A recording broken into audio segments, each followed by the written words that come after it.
This holiday brittle recipe is the one you've been waiting for. I love bringing back a classic recipe. This is pretty easy because it's a lot of simple ingredients you probably already have at home. Starting with about 2 cups of sugar and a cup of water, and then a little cream of tartar. If you've ever made candy before, caramel before, you might know that it's a little tricky to stop it from crystallizing. A lot of peanut brittle recipes start with sugar and corn syrup. So if you want to avoid the corn syrup and just do a sugar version, the cream of tartar is really the secret ingredient that's gonna save the day. That just helps aid in avoiding crystallization of the sugar, which has happened to me before.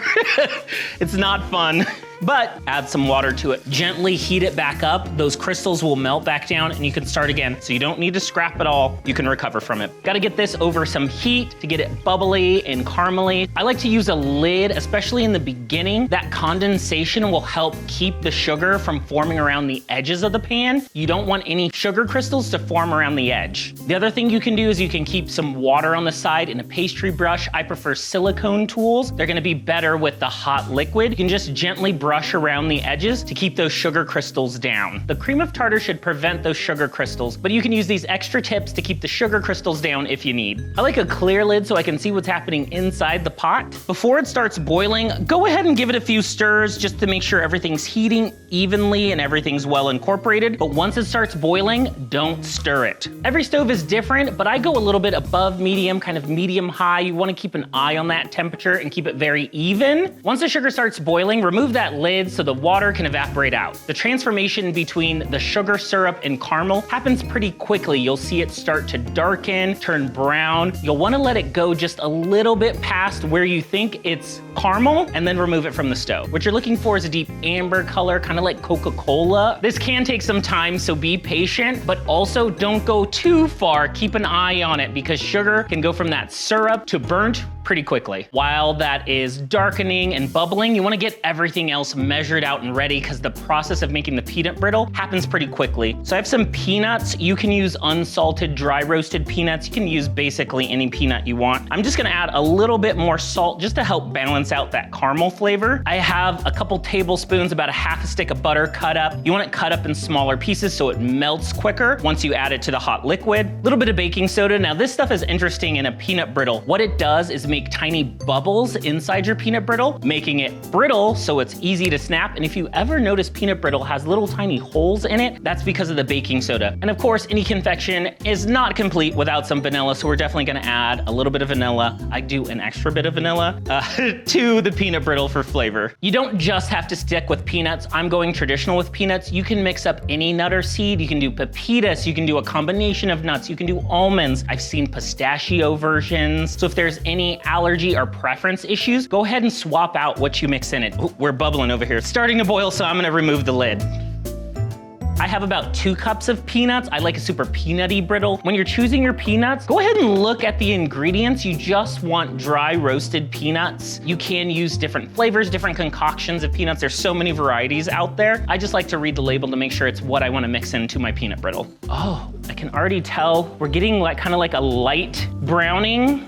A little golden hue. It'll bubble pretty rapidly. That's what you want. So it's okay to leave that heat a little high. What you don't want is to lower it too much and then it's not gonna caramelize. Caramelizing takes place from the heat, you know, the toasting, the browning of the sugar. Now the other thing you can do too, use your nose because you can smell that caramel forming and you can smell the caramelization of the sugars. So I like to prep my station because we're gonna have to move pretty quick here. So this is my tray. Let's shift some things back here. So everything is within arm's reach. You know what they say, failing to plan is planning to fail. A few things I've learned making peanut brittle. You want a big enough burner. Don't use a small burner. That just creates hot spots in the center of the pan you're using. That won't heat the sugar evenly. I like a pot with high sides. That liquid's going to bubble a lot. You don't want that hot sugar getting anywhere on your stove, on your hands. Things are very, very hot, so just be careful. PSA for today. Now you can give the pan a few gentle swirls if you need to, just to keep that sugar moving, keep it evenly heated, but you don't want to stir it. You don't want to disturb it too much. This is where you can brush down the sides if you see any sugar crystals forming, but usually not a big deal. Mine's doing absolutely perfect right now. Now there's a lot of peanut brittle recipes out there you can find. I've kind of researched and tried out some of them. This hands down has been the easiest approach for me, and it's without any corn syrup. So if you have any hesitations about corn syrup, you can make it without. It just takes a little bit more attention and practice. If you want to be super specific and super scientific, you can use a candy thermometer. The science behind the candy thermometer is you're trying to get the liquid to the hard crack stage. That's a heat level where the sugar gets to, or when it cools and crystallizes, instead of being soft and pliable, it'll crack. I think this recipe is approachable enough to not, because what you're really going for is the color, but you can always use a candy thermometer if you'd like. Gentle swirls.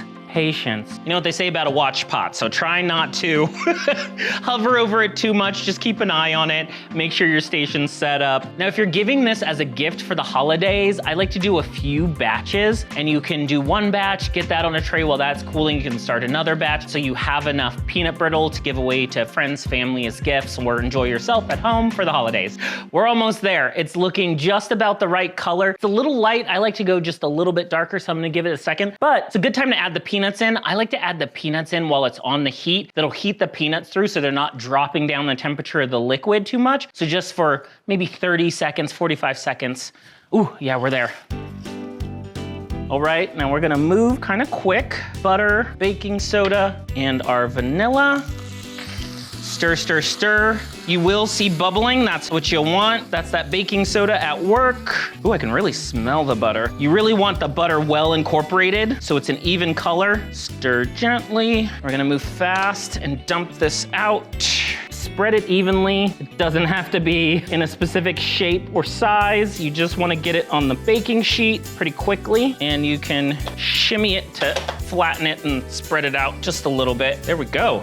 Big brittle in business. Now, this has a slightly different color because I use shelled on the red shell peanuts, so just a little extra color and texture. Don't fuss with it too much. You just want to set this aside, let it cool. This will take about 15 to 30 minutes until it's fully hardened. Depends on how warm, humid, you know, all those factors. While this is cooling, I'm gonna melt some chocolate and work on my toppings. I'm gonna chop up some white chocolate. The holidays are a good occasion to use like the good quality ingredients, maybe splurge a little bit. You don't have to though. It still will taste delicious no matter what you pick up at the grocery store. I'm gonna do a little drizzle on top of this toffee and some festive colored sprinkles. I was in between making a bark for the holidays or doing this peanut brittle, and I said, hey, why not do both? You just wanna chop up your chocolate, and I'm gonna use my bench scraper to get it all into a microwave safe bowl. This is what I love about candy making, is it can be super easy. We just use one pot, some simple ingredients to make the brittle, and then we can use the microwave and some chocolate to do chocolatey drizzle on top. 30-second burst until it melts, or if your microwave has it, use a melt feature. Sometimes it's handy to use that. While that's melting, I'm gonna do my other chocolate, just some semi-sweet chocolate.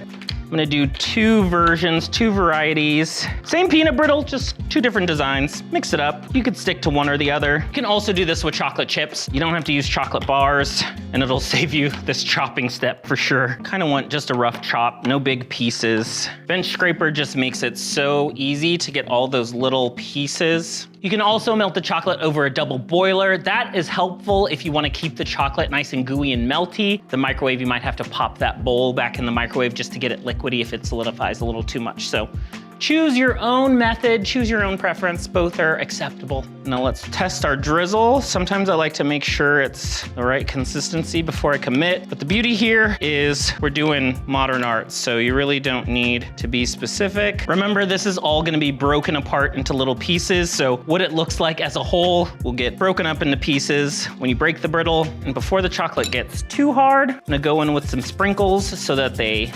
stick to the hot chocolate. You can use any colors you want, some festive colors. I like that the white sprinkles blend in. I was like, there's no white sprinkles. Oh, it's because I'm using white chocolate, so.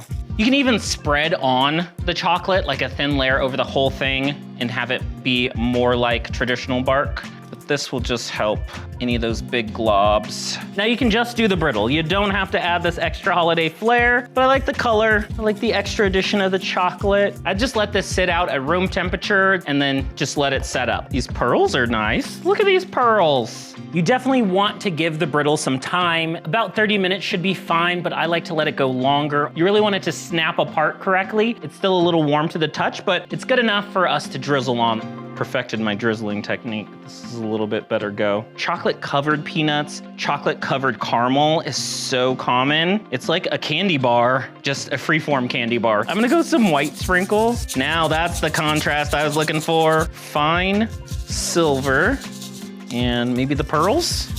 Oh, I like those. I would have gone for those over the white sprinkles. You live and you learn. Make it festive. Yeah, this is what it needed. A little green and red. I like it. Now you can just wait, set it, forget it until everything is solidified and you can break it up and package it up. 'Twas the night before Christmas, and all through the kitchen, the pots and the pans began bubbling and pitching. With sugar and syrup and water in tow, a batch of sweet brittle was ready to go. The sugar dissolved with a gentle warm glow, while bubbles arose in a soft, steady flow. When what to my wondering eyes should appear but a handful of peanuts, the stars of the cheer. Add peanuts and stir with a swift, sturdy hand. The mixture will thicken, just as we planned. When golden and fragrant, turn off the heat and add butter and soda for a finish so sweet. With a spoon, I then poured it all sticky and quick onto a greased pan, both glossy and thick. I spread it out thin with a pat and a clatter and let it cool down till it started to shatter. Now crack it, now wrap it in bags or a tin to share with your family, neighbors, and kin. And I heard it exclaim as it snapped with delight, "Merry Christmas to all, and to all a sweet bite."